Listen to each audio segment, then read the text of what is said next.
함께 봉독하신 에베소서 3장 말씀으로 자유롭게 하는 풍성함이라는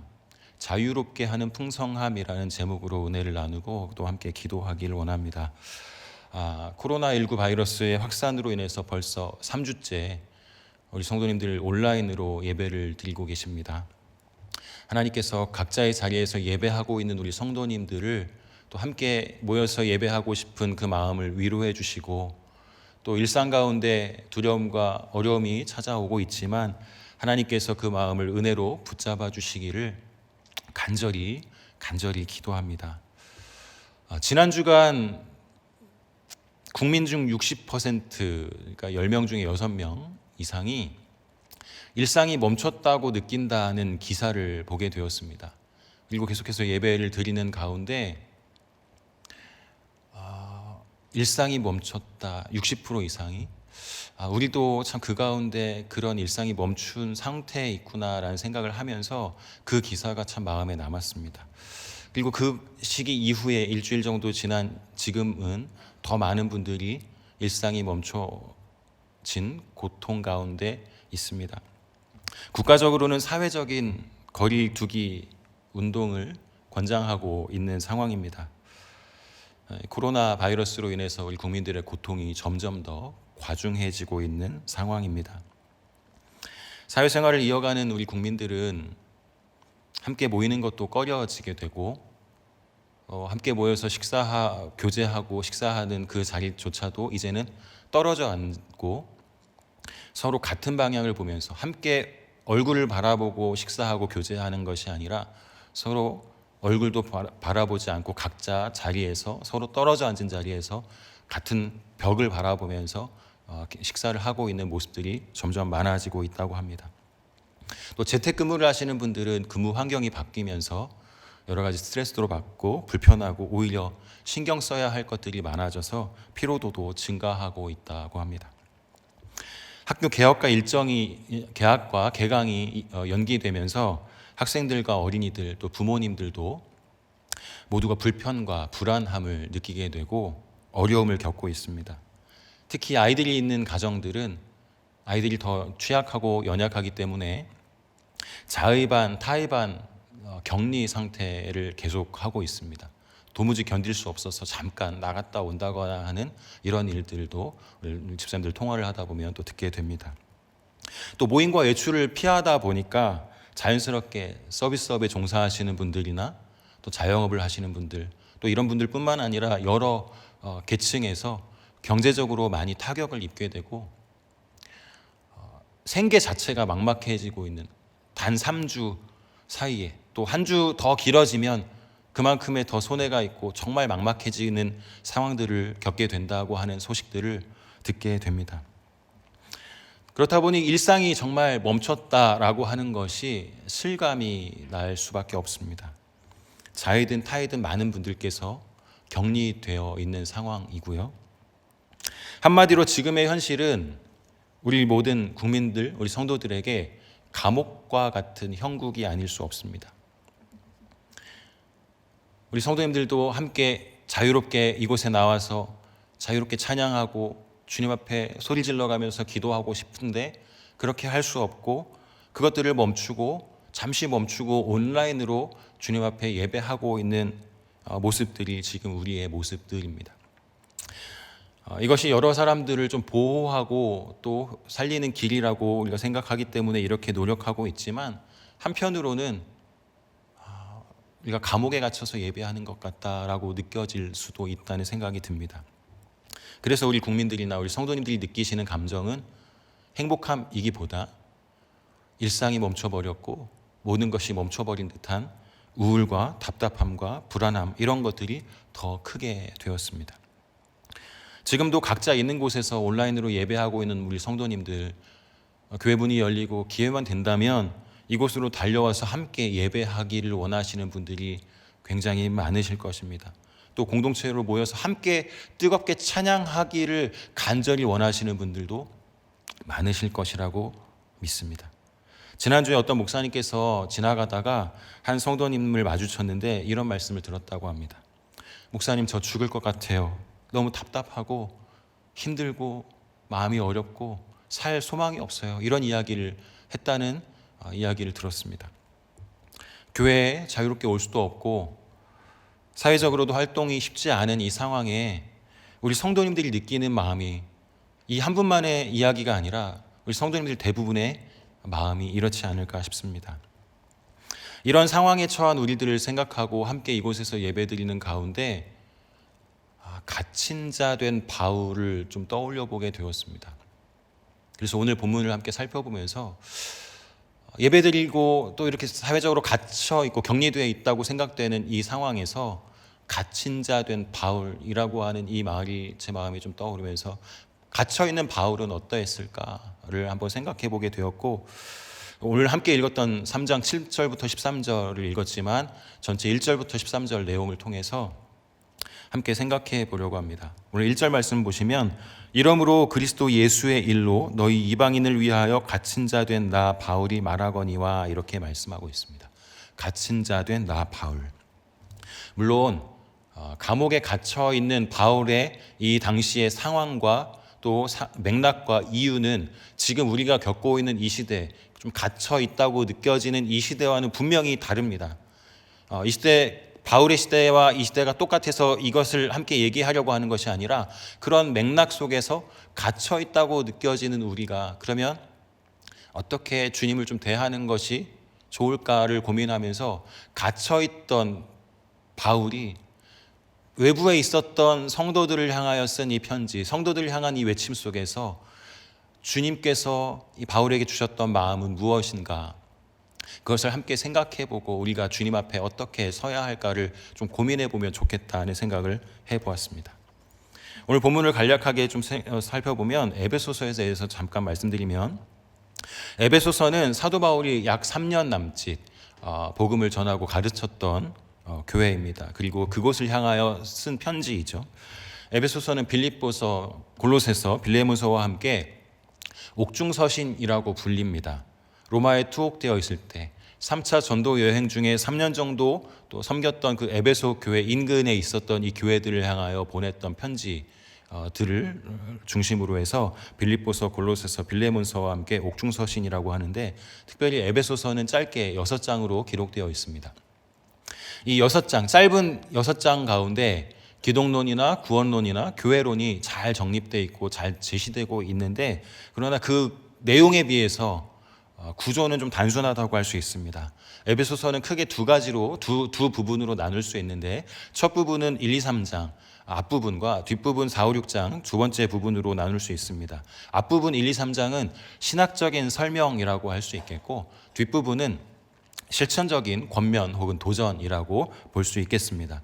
첫 부분 1장부터 3장의 주 내용은 이렇습니다. 하나님께서 창세전에 성도들을 택하시고 하나님의 그 기쁘신 뜻을 따라 하나님이 선물로 성도들에게 구원을 주셨고 하나님의 백성 삼으셨다.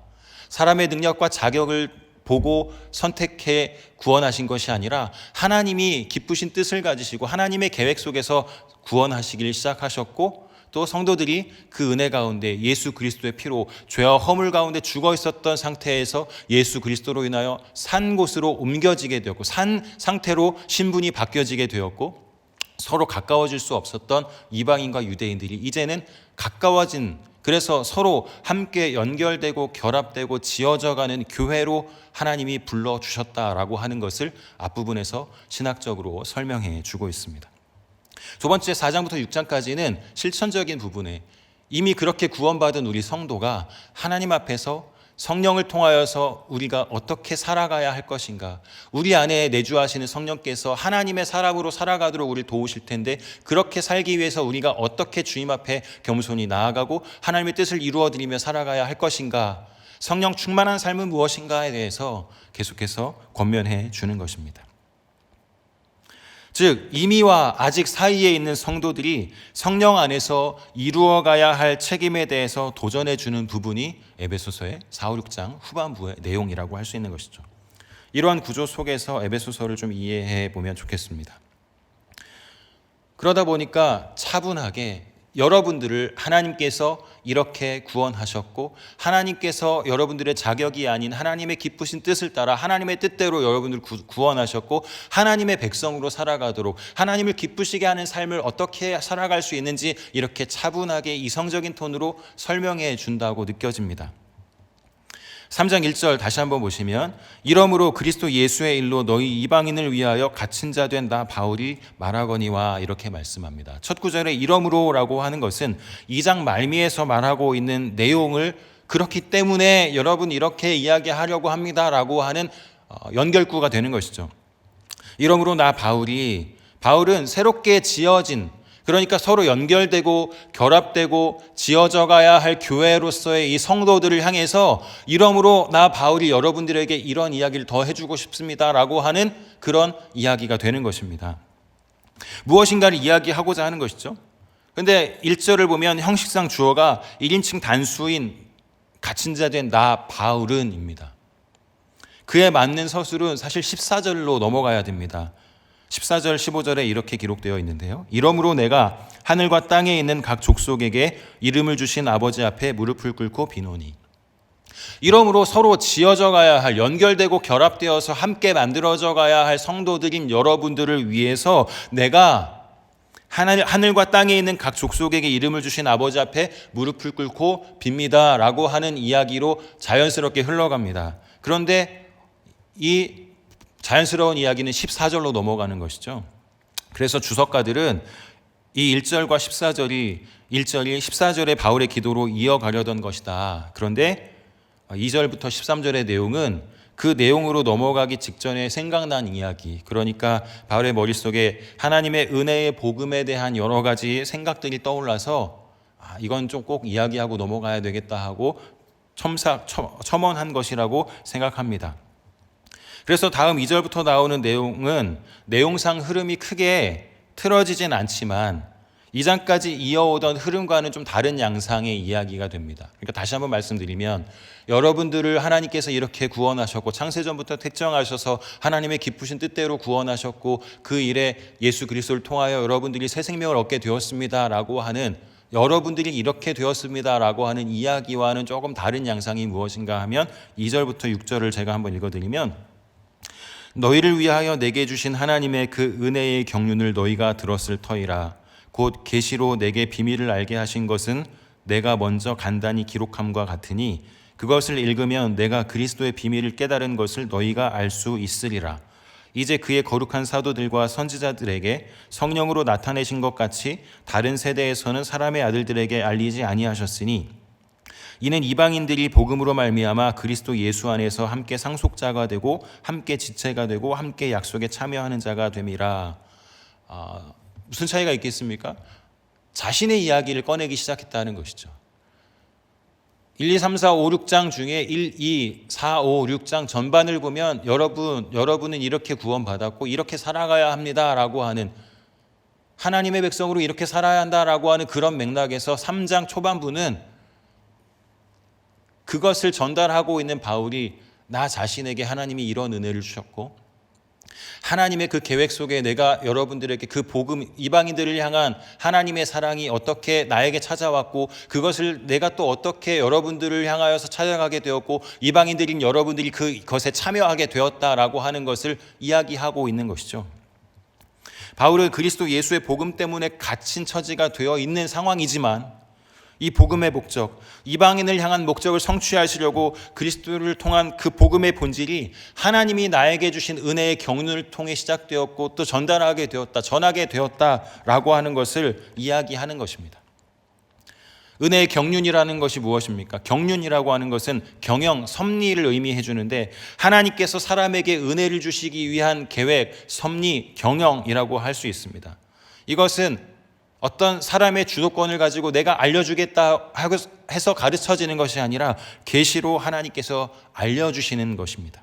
그 비밀은 그리스도를 통해 계시되었는데 다른 세대에는 감추어졌던 이것이 이제는 사도들과 선지자들에게 성령을 통해 드러나게 되었고 그 비밀인 예수 그리스도를 통해서 이방인들이 복음에 참여하게 된 것이다. 그 일에 내가 쓰임받게 되었고 하나님께서 그 은혜를 나에게 보여주신 것이다 라고 하는 것을 설명합니다. 이어지는 7절 말씀 보면 이 복음을 위하여 그의 능력이 역사하시는 대로 내게 주신 하나님의 은혜의 선물을 따라 내가 일꾼이 되었노라 이렇게 말씀합니다. 사도 바울은 자신이 이러한 영광스러운 복음의 일꾼이 되었다.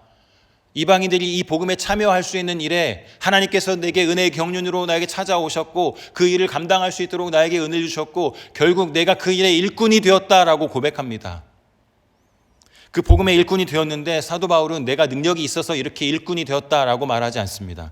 7절 말씀 다시 한번 보시면 이 복음을 위하여 그의 능력이 역사하시는 대로 내게 주신 하나님의 은혜의 선물을 따라 내 능력이나 내 재주나 내 자격 때문에 복음의 일꾼이 된 것이 아니라 하나님이 나에게 주신 은혜의 선물을 따라 나는 하나님을 위한 여러분들을 향한 일꾼이 되었습니다 라고 하는 고백을 잠시 이야기를 멈추고 하고 있는 것입니다. 하나님께서 바울을 그리스도의 복음의 일꾼으로 부르신 이유는 그럼 무엇일까요? 바울은 계속해서 고백합니다. 8절과 9절에 모든 성도 중에 지극히 작은 자보다 더 작은 나에게 이 은혜를 주신 것은 측량할 수 없는 그리스도의 풍성함을 이방인에게 전하게 하시고 영원부터 만물을 창조하신 하나님 속에 감추어졌던 비밀의 경륜이 어떠한 것을 드러내게 하려 하심이라. 나를 하나님의 일꾼 삼으신 이유, 그 목적이 무엇인가를 두 가지로 정리해주고 있는데, 첫째는 측량할 수 없는 그리스도의 풍성을 이방인에게 전하게 하시려고 나를 불러주셨다는 것입니다. 두 번째는 하나님의 속에 감추어졌던 비밀의 경륜이, 그 비밀의 계획이 어떠한 것인지 드러내는 사람으로 나를 사용하시려고 불러주셨다라고 고백합니다. 오늘 8절 말씀에 있는 측량할 수 없는 이라고 하는 이 말의 원어적인 의미는 추적할 수 없는 이라는 의미를 가졌습니다. 그러니까 하나님의 그 지혜, 하나님의 은혜, 하나님의 사랑의 그 풍성함은 사람으로서는 도무지 따라갈 수도 없고 그 깊이를 가늠할 수도 없고 그 위대하고 원대한 그 하나님의 능력, 지혜와 사랑과 은혜를 일부분도 정확히 알 수 없는 그런 연약함이 우리 가운데 있는, 하나님은 그만큼 굉장히 대단한 분이시고 우리의 생명을 주관하신 분이시고 창조주실 뿐만 아니라 모든 것을 주관하시는 원대한 분이시다라고 하는 고백을 하는 것이죠. 우리로서는 도무지 측량할 수 없는 크고 놀라운 것이 바로 하나님의 지혜요, 하나님의 은혜요, 하나님의 사랑의 풍성함이다, 그 긍휼의 풍성함이다 라고 하는 고백을 하는 것입니다. 그리고 감추어졌던 그리스도의 비밀을 이제는 세상에 드러나게 하려고 하나님이 직접 하실 수도 있지만 연약한 나를 부르셔서 이방인들이 하나님께로 돌아오게 하는 그 일을 감당하시려고 나를 통해서 내가 얼마나 연약한 존재인지 알지만 나를 통하여 또다시 다른 이방인들이 주님 앞에 돌아오게 하시려고 나를 불러주셨다라고 하는 고백을 8절과 9절에서 하는 것입니다. 왜 그런 고백을 하고 있습니까? 왜 또 하나님께서 그렇게 불러주셨다고 말씀합니까? 10절 말씀에 이는 이제 교회로 말미암아 하늘에 있는 통치자들과 권세들에게 하나님의 각종 지혜를 알게 하려 하심이니. 그리스도로 말미암아 새로운 존재가 된 교회, 그러니까 서로 가까워질 수 없었던, 자기 힘으로는 도무지 구원을 이룰 수 없는 그 존재들, 이제 예수 그리스도의 피값으로 새로운 존재가 된 하나님의 사람들에게, 그들을 통하여 또다시 많은 사람들이 하나님이 어떠한 분이신지 하나님의 각종 지혜를 알아갈 수 있도록 하게 하시려고 나를 불러주셨고 여러분들을 불러주셨습니다 라고 하는 이야기를 계속 하고 있는 것입니다. 그리고 이어지는 11절 말씀에 보니까 곧 영원부터 우리 주 그리스도 예수 안에서 예정하신 뜻대로 하신 것이라. 이것은 어느 한 사람의, 목소리 큰 사람, 주장이 강한 사람의 뜻대로 이루어지는 것이 아니라 전혀 이루어지지 않았던 것을 하나님이 어떤 사람의 강요 때문에 그래 어쩔 수 없이 내가 해야지 라고 하시는 것이 아니라 하나님의 예정하신 계획대로, 하나님의 뜻대로, 하나님이 사랑이 많으신 분이셔서 한 사람 한 사람을 하나님의 사람으로 삼기 원하시는 그 뜻이 있으셔서 이 일들이 진행되는 것이다 라고 하는 고백을 하는 것입니다. 그래서 사도 바울은 12절 13절에 이렇게 성도들을 향하여 나는 지금 갇혀 있지만 여러분들에게 이렇게 말한다라고 고백하는 것입니다. 우리가 그 안에서 그를 믿음으로 말미암아 담대함과 확신을 가지고 하나님께 나아감을 얻느니라. 그러므로 너희에게 구하노니 너희를 위한 나의 여러 환난에 대하여 낙심하지 말라. 이는 너희의 영광이니라. 바울은 지금 갇혀 있습니다. 복음을 전하다 갇혀 있습니다. 그러나 그 갇혀 있는 바울을 바라보고 있는 성도들을 향하여 그를 믿음으로 말미암아, 그렇게 우리를 찾아오셔서 우리에게 새 생명 주셨던 그를 믿음으로 말미암아 담대함과 확신을 가지고 하나님께 나아갈 수 있다. 그러니 내가 환난 당하고 있는 이것으로 인하여 여러분들 낙심하지 말고 오히려 이것을 영광으로 삼고 주님을 더 찾아 나가라고 권면하고 있는 것입니다. 우리가 그리스도의 측량할 수 없는 풍성함으로 말미암아 예수 그리스도를 믿음으로 담대함과 확신을 가지고 하나님께 나아갈 수 있기 때문에 복음을 위하여 갇힌 바울이 에베소 교회 성도들을 향하여 낙심하지 말라고, 그리고 그것이 오히려 영광이라고 선언해 주는 것입니다. 그런데 그러면 왜 이 시점에서 에베소 교회 성도들에게 여러분들을 향한 그 구원이, 그 복된 구원이 창세전부터 하나님의 계획으로 시작되었고 예수 그리스도로 실행되었고 그 구속사역으로 인하여 여러분들이 새로운 존재가 되었습니다. 그래서 여러분들이 하나님의 백성으로 잘 살아가기를 나는 지금 기도합니다. 그리고 여러분들이 힘써 성령이 하나 되게 하신 것을 힘써 지키며 하나님을 기쁘시게 할 것이 무엇인지를 쫓아가며 성령 충만함으로 주님을 예배하는 자, 하나님의 전신갑주를 입고 주님을 쫓아가는 자가 되어야 됩니다라고 하는 이 이야기를 하는 이 중간에 왜 이 시점에서 갑자기 나는 하나님의 그 복음, 하나님의 그 경륜 때문에 이렇게 주님을 위한 일꾼이 되었고 여러분들에게 이렇게 내가 갇혀있지만 여러분들을 다시 한번 하나님께 나아가도록 이야기하고 싶습니다라고 하는 이 이야기를 왜 하는 것일까? 그 질문을 해보게 되었습니다. 논리적인 흐름에서는 벗어나지만 새롭게 지음받은 존재가 새롭게 지음받은 존재가 된 에베소 성도들을 위해서 주님의 도우심과 주님의 역사, 하나님께서 늘 함께 하셔서 영육간의 강건함으로 주님 뜻대로 살아가는 성도가 되게 해주세요라고 하는 이 기도를 하기 전에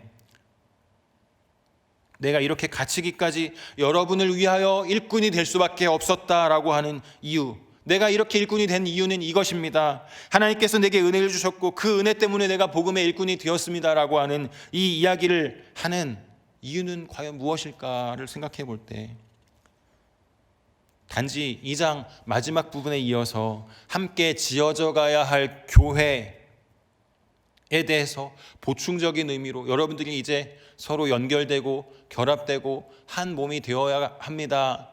그런데 내가 일꾼이 되었고 여러분들이 하나님의 은혜 가운데 부름받았으니까 이렇게 살아가야 합니다라고 하는 것, 내가 이렇게 쓰임 받았으니까 여러분도 이렇게 쓰임 받을 수 있다, 이것을 말하려던 것일까?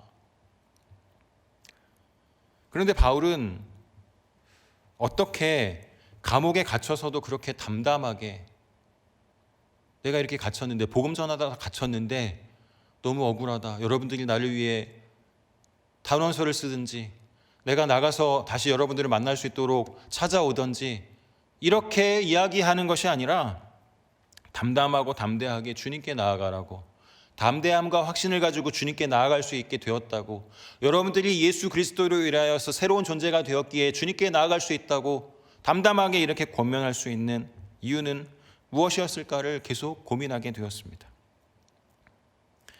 우리는 이미 사도 바울이 대단한 사람이다라고 하는 기본적인 정보를 알고 있고 2000년이 지난 이 시점이기 때문에 사도 바울이니까, 바울 사도니까 당연히 그럴 수 있겠지라고 생각할 수 있습니다. 그런데 우리라면 어떨까요?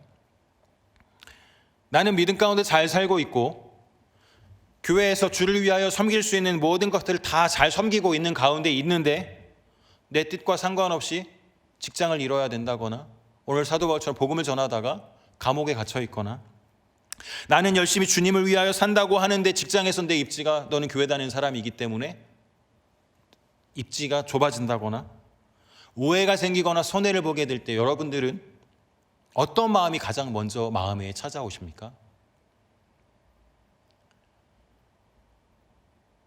여기 앉아 계신 교역자님들이셔서 그런 마음이 안 생기실지 모르겠지만 원망과 불평이 먼저 찾아오지 않으십니까? 바울은 어땠을까요? 억울하고 못 참겠다라고 하는 마음이 들진 않았을까요? 바울뿐만 아니라 사실 에베소서의 독자들의 상황은 인접해 있는 골로새 지역에 있는 성도들과 비슷한 상황이 처해 있었습니다. 골로새서의 배경과 비슷하게 에베소 성도들의 살던 그 지역은 혼합주의적인 가르침에 영향을 받는 지역이었습니다. 혼합주의가 무엇인가 하면 유대주의 사상과 그리스 사상을 섞어 놓은 가르침입니다. 그리고 에베소서가 기록하고 있는 정황들을 좀 보면 성도들이 낙심하게 될 때 쉽게 빠질 수 있는 유혹이 무엇인가를 가늠해 볼 수 있습니다. 자막을 한번 띄워주시면 2장 2절 말씀, 에베소서 2장 2절 말씀 자막으로 한번 띄워주시면, 그때 너희는 그 가운데서 행하여 이 세상 풍조를 따르고 공중의 권세 잡은 자를 따랐으니 곧 지금 불순종의 아들들 가운데서 역사하는 영이라 그랬습니다. 2장에서 설명하기를 그때는 하고 대비되어서 지금은 이렇게 말씀하고 있는데, 그때 그러니까 이 에베소 성도들이 변화되기 전 상황이 어땠습니까? 그 가운데서 행하면서 이 세상 풍조를 따르고 공중의 권세 잡은 자를 따르는 이 세상의 풍조, 이 세상의 질서, 이 세상의 만모니즘, 이 세상의 가치들 속에 파묻혀서 세상에 남을 짓밟고 올라가야만 산다고 하는 그런 가치관들, 이런 세계관 속에 살던 사람들인 것이죠. 그러니까 이들이 낙심하게 될 때 어떻게 되겠습니까? 내가 믿던 이 예수님 아무 소용없어. 다시 힘 있는 사람에게 찾아가야 되고 저 사람에게 의지하면 내가 살 수 있고, 이러한 마음들을, 이러한 유혹들을 다시 겪게 될 것이죠. 그 다음 4장 14절 말씀도 띄워주시겠어요? 14절 말씀 보면, 이는 우리가 이제부터 어린아이가 되지 아니하여 사람의 속임수와 간사한 유혹에 빠져 온갖 교훈의 풍조에 밀려 요동하지 않게 하려 함이라. 자, 2장은 변화되기 전의 상황에 대한 이야기로 치부할 수 있다 치더라도 4장은 어떻습니까? 이제 에베소 교회 성도들이 살아가야 할 현장에서 여러분 이렇게 살아가야 합니다라고 하는 이야기를 하다가, 이는 우리가 이제부터 어린아이가 되지 아니하여 그리스도의 장성한 분량에까지 이르르는 성장한 성숙한 그리스도인이 되어야 된다라고 하는 말씀하면서, 그 이유가 뭐라고요? 우리가 이제부터 어린아이가 되지 아니하여 사람의 속임수와 간사한 유혹에 빠져 온갖 교훈의 풍조에 밀려 요동하지 않게 하려 함이라. 그러니까 성숙하지 못하고 넘어지고 그 유혹에 넘어지게 될 때, 낙심하게 될 때 처하는 환경이 무엇입니까? 사람의 속임수, 간사한 유혹에 빠져 온갖 교훈의 풍조, 이 세상에서 말하는 모든 가치들의 마음을 빼앗겨서 주님과 상관없이 살아가게 될 상황이 이 에베소 교회 성도들의 상황이었다는 것이죠. 마지막으로 6장 10절부터 12절 말씀 띄워주십시오. 10절, 끝으로 너희가 주 안에서와 그 힘의 능력으로 강건하여지고 마귀의 간계를 능히 대적하기 위하여 하나님의 전신 갑주를 입으라. 12절, 우리의 씨름은 혈과 육을 상대하는 것이 아니요 통치자들과 권세들과 이 어둠 세상 주관자들과 하늘에 있는 악의 영들을 상대함이라. 그리고 믿음 가운데 살아가야 하는 이 성도들에게 마지막 권면하는 것이 무엇이었습니까? 하나님의 전신 갑주를 입으라고요. 왜요? 마귀의 간계를 대적하기 위해서. 계속해서 우리가 낙심하고 넘어질 때 마귀의 간계, 악한 영들이 우리를 넘어뜨리려고 찾아오고 우리 가운데 계속해서 넘어뜨리려고 하고 있기 때문에 바울 사도가 이 편지 가운데 낙심하지 말라고 하는, 이 에베소 교회 성도들의 낙심하게 될 때 찾아오는 그 어려움과 상황들이 무엇이라고요? 마귀와 간계와 악한 영들을 상대하는 것, 온갖 사람들의 간사한 거짓말과 속임수, 온갖 교훈의 풍조들인 것이죠. 네, 자막 내려주시고요. 낙심한 성도들이 눈을 돌려 마주하게 될 현실이 무엇이라고요? 이 세상 풍조를 따르는 것입니다. 사람의 속임수와 간사한 유혹에 빠져 온갖 교훈의 풍조에 밀려 요동하는 현실입니다. 마귀와 악한 영들의 간계로 믿음에서 흔들리는 현실입니다. 돈 가진 사람이 힘이 있고 목소리 큰 사람이 이기는 것 같고 조용히 믿음 지키려고 하는 사람은 무시당하는 것 같은 이 시대와 다를 바가 없는 현실인 것이죠. 그러니까 복음을 전하다가 감옥에 갇힌 바울이 감옥에 갇힌 것 때문에 낙심하고 있는 성도들을 생각하면서 얼마나 가슴이 아팠고 그것을 견딜 수 없었으면 이렇게 썼을까를 생각해 보게 되는 것이죠. 13절 말씀을 다시 한번 보면 그러므로 너희에게 구하노니 너희를 위한 나의 여러 환난에 대하여 낙심하지 말라. 이는 너희의 영광이니라.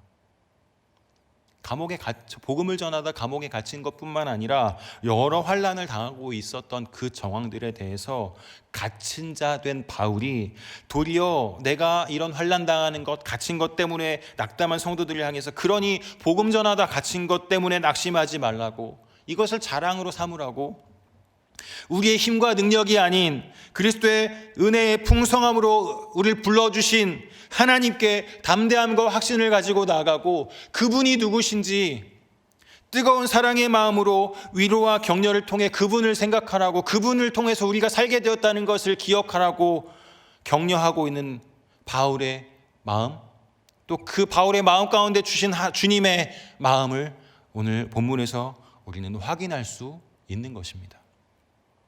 사도 바울이 이렇게 성도들을 격려할 수 있는 이유가 무엇이었을까요? 저는 결국 측량할 수 없는 그리스도의 풍성함으로 나에게 은혜를 주셨기 때문이다라고 하는 바울의 고백이라고 생각합니다. 비록 몸은 갇혀 있지만 참된 자유를 얻게 하는 그리스도의 풍성함을 누릴 수 있기 때문에, 그리고 그 은혜를 하나님으로부터 받았기 때문에 나에게 어떤 조건과 자격과 나에게는 어떠한 방법이 없기 때문에 주님으로부터 새 소망을 얻었다는 그 한 가지 사실을 기억하면서, 여러분, 복음 전하다 갇힌 것이, 환난당하는 것이 우리가 낙심할 이유가 아닙니다 라고 뜨거운 마음으로, 나는 갇혀 있지만, 나는 자유를 제한당했지만 성도들을 향하여 이렇게 외칠 수 있었다고 생각합니다. 우리가 처한 현실에서 갇힌 자와 같은 상황이고 자유롭지 못한 일상이 우리 가운데 찾아왔습니다. 그리고 그 안에서 낙담하고 답답한 마음을 어찌할 수 없는 우리들의 모습을 생각해 보면서 갇힌 자의 입장에서 에베소 성도들을 생각하며 주체할 수 없는 감정이 북받쳐서 이성적으로 차분하게, 여러분, 믿음은 이런 것입니다, 여러분들에게 구원을 주셨고 여러분들이 이렇게 살아가야 하는 것이고 주님을 위하여 이렇게 살아가야 합니다라고 하는 그 이야기의 중간에, 한복판에 그 믿음의 삶을 살기 위해서 하나님이 우리에게 찾아오셨던 이 사실을 기억하십시오라고 말하고 있는 듯한 그 바울의 마음, 바울이 그렇게 말할 수밖에 없었던 그 마음에 주님께서 찾아오셨던 것을 우리가 생각해 볼 수 있는 것이죠.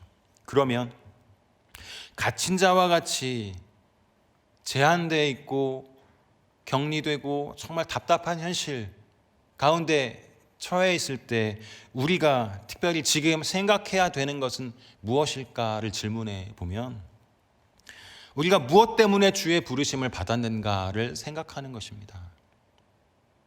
우리는 바울이 고백하고 있는 것처럼 하나님의 은혜의 선물을 따라, 내가 잘나서, 내가 어떤 자격이 있어서, 어떤 것을 구비해서가 아니라 하나님께서 은혜의 선물을 따라, 긍휼이 넘치시는, 긍휼이 많으신 하나님께서 그 기쁘신 뜻을 따라 하나님의 뜻대로 우리를 사랑하셨던 그 하나님, 하나님의 은혜의 선물을 따라 측량할 수 없는 그리스도의 풍성함, 우리로선 도무지 가늠할 수 없는 하나님의 그 풍성하신 은혜와 사랑으로 인해서 하나님의 그 계획과 경영하심이 어떠하신 것을 드러내도록 우리가 부름받았다 하는 것이죠. 그리스도의 풍성으로 죄와 허물의 죽음에서 해방되어서 구원을 누리고 새 생명을 살 뿐만 아니라 3장 8절과 9절에서 볼 수 있었던 것처럼 그것을 전하도록 우리가 부름받았다는 것을 오늘 우리는 기억해야 합니다.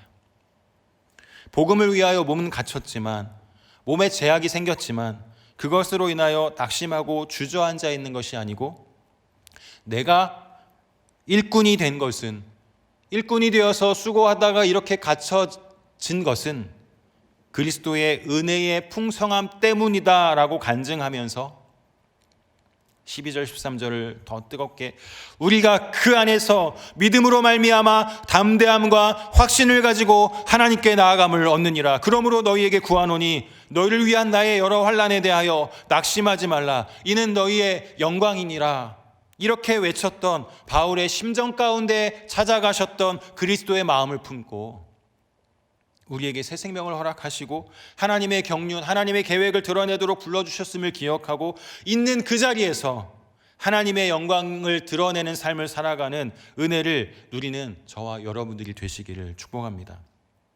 또한 우리가 하나님의 경륜을 이루기 위한 도구라는 사실을 잊지 않기를 축복합니다. 하나님이 은혜의 경륜을 따라 도구로 삼으신 것은 사도 바울뿐만이 아닙니다. 특별히 베드로전서 2장 9절 말씀을 보면 너희는 택하신 족속이요 왕같은 제사장들이요 거룩한 나라요 그의 소유된 백성이니 이는 너희를 어두운 데서 불러내어 그의 기이한 빛에 들어가게 하신 자의 아름다운 덕을 선전하게 하려 하심이라. 하나님은 우리 성도들을 통해서 하나님의 은혜의 경륜을 이루시기를 원하시고 우리를 통하여 하나님을 선전하기를 원하시고 우리를 통하여 하나님이 더 드러나기를 원하십니다. 일상이 멈춘 이때에 그리스도의 피로 값주어 사신 우리 한 사람 한 사람이 각자 있는 그곳에서 하나님의 영광을 드러나게 하는 삶을 살아가고 멈추어 선 것들이 다시금 주님을 바라보게 하는 사람으로 살아감으로 일상 가운데 다시 소망을 찾게 하는 씨앗으로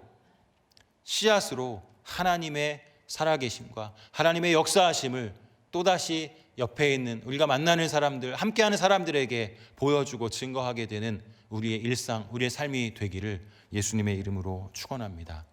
오늘 다시 한번 우리 처음에 불렀던 십자가의 전달자 우리 함께 찬양하시고 같이 기도하도록 하겠습니다.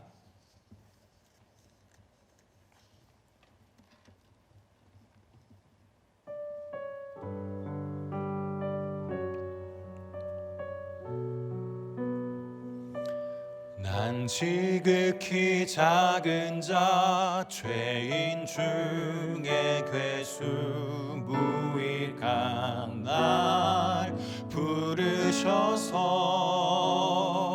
간절한 기대와 소망 부끄럽지 않게 십자가 전케 하셨네. 난 지극히 작은 자 난 지극히 작은 자 죄인 중에 괴수 무익한 날 부르셔서 간절한 기대와 소망 부끄럽지 않게 십자가 전케 하셨네. 어디든지 가리라 어디든지 가리라 주 위에 서라면 나는 전하리 그 십자가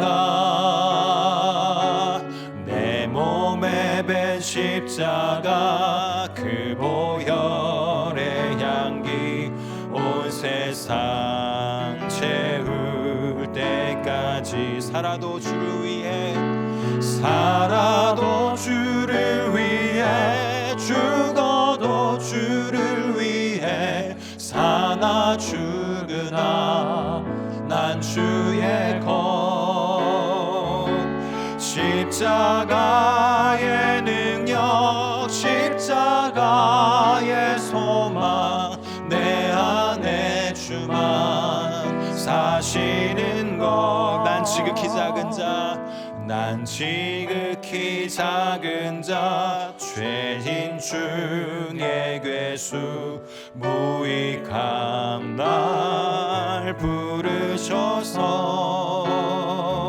간절한 기대와 소망 부끄럽지 않게 십자가 전케 하셨네. 어디든지 가리라 어디든지 가리라 주 위에 서라면 나는 전하리 그 십자가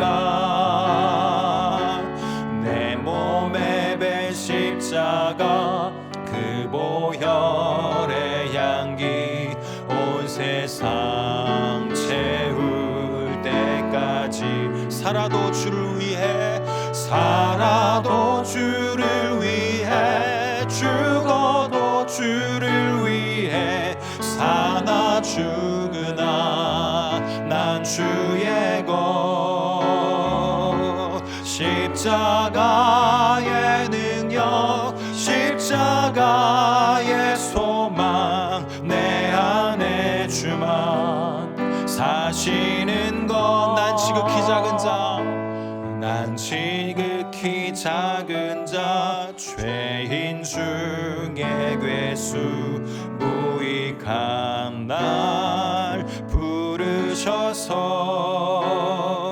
간절한 기대와 소망 부끄럽지 않게 십자가 전케 하셨네. 내 사랑 나의 십자가 내 사랑 나의 십자가. 오늘 주신 말씀 생각하면서 우리는 연약하고 갇혀진 자유를 제한받았다고 생각되는 때일수록 하나님께서 우리에게 찾아오신 것이 내 능력이 아니라 하나님의 은혜 때문인 것을 기억하며 그 은혜 때문에 하나님의 일꾼이 되었다는 이 사실을 우리가 놓치지 않는다면 또 우리를 통하여서 또다시 하나님의 은혜를 생각하게 되고 주님 앞에 다시금 사로잡히게 될 수 있도록 우리를 사용하실 줄 믿습니다. 이 시간 우리가 있는 그곳에서 많은 것들이 제약되어 있지만 그러나 하나님 참된 소망이신 주님을 놓치지 않게 해주옵소서. 특별히 내게 은혜 주신 주님, 나를 사랑하신 주님, 그분을 기억함으로 우리가 있는 일상에서 주님의 생명을 함께 나누는 자가 될 수 있도록 우리를 붙잡아 주옵소서. 이런 고백으로 함께 기도하시고 각자의 기도 제목 가지고 기도하시다가 예배를 또 마치도록 하겠습니다. 하나님 감사합니다. 하나님 우리를 사랑하시고 그 은혜로 우리에게 찾아와 주신 것을 감사합니다. 하나님이 계획을 가지고 계셨고 우리에게 은혜 베풀어 주신 것을 감사합니다. 하나님의 그 은혜와 능력 때문에 우리를 하나님의 자녀 삼아 주셨고 하나님의 일꾼 삼아 주셨고 하나님을 위하여 살아갈 수 있는 하나님의